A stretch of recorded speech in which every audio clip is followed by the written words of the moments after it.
So if you're searching for a budget helmet that's also lightweight and stylish, so your search ends here. Today, I will be sharing my review on this Ignite helmet. I'm using this helmet for over last 6 months. I've covered approximately 6,000 kilometers with this helmet. So I'll keep this video short and brief to give you an idea about what are the pros and cons of this helmet. So let's start the video.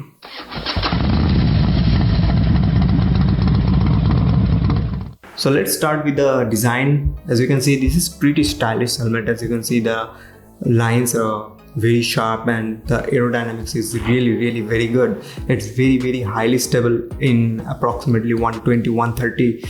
The speed I'm doing, as you can see from these reels out here, the helmet is rock steady at that high speed also. So it's a very highly ventilated and aerodynamic helmet. Coming to the padding, the paddings are not very snug fit as if you compare it to the ECE counterparts like the SMK I have here.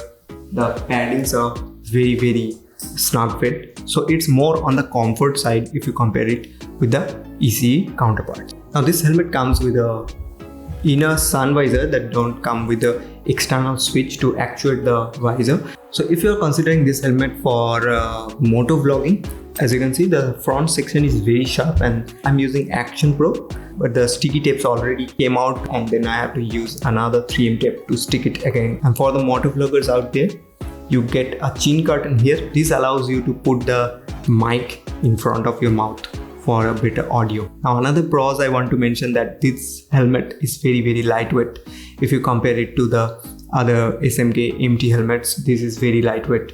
I'll suggest you don't buy this helmet online using the size chart they are providing you because the helmet comes a little bit loose. I have 580mm head size, but this medium size helmet which comes at 580mm is very loose on my head. So I have to use alternate ways to make it fit more snug. Another pros I want to mention here, the paint quality is very well finished, and as you can see, I'm using this helmet for almost 6 months now and this helmet is looking very new. And I have dropped this helmet for quite a few times now, but this helmet has retained its paint and shine and everything. So let's summarize the video by saying the cons of this helmet. So first of all, if you are taking this helmet for touring purpose and in highway riding, you are riding above 70-80 kilometers per hour, 100 kilometers per hour, this helmet is very noisy. The wind noise is very irritating. You must have to use a earplug to get rid of the highway noises, wind noises, the turbulences that creates within this helmet. And this helmet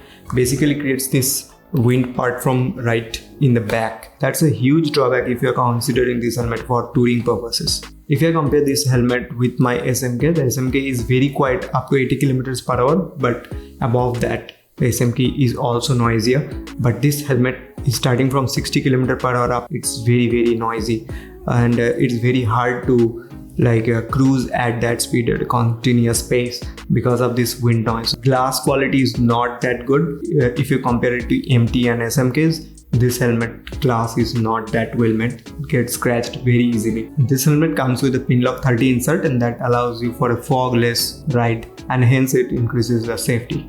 And last point of pros I want to mention, this comes with a double D-ring.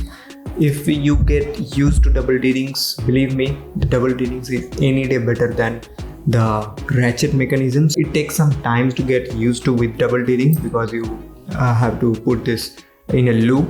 But when you get used to it, the double D-ring is the best locking mechanism ever because a quick release ratchets stuck here if you pull it very tight. So let's do a quick size comparison with SMK. As you can see, the SMK is significantly larger in size and this one is very compact.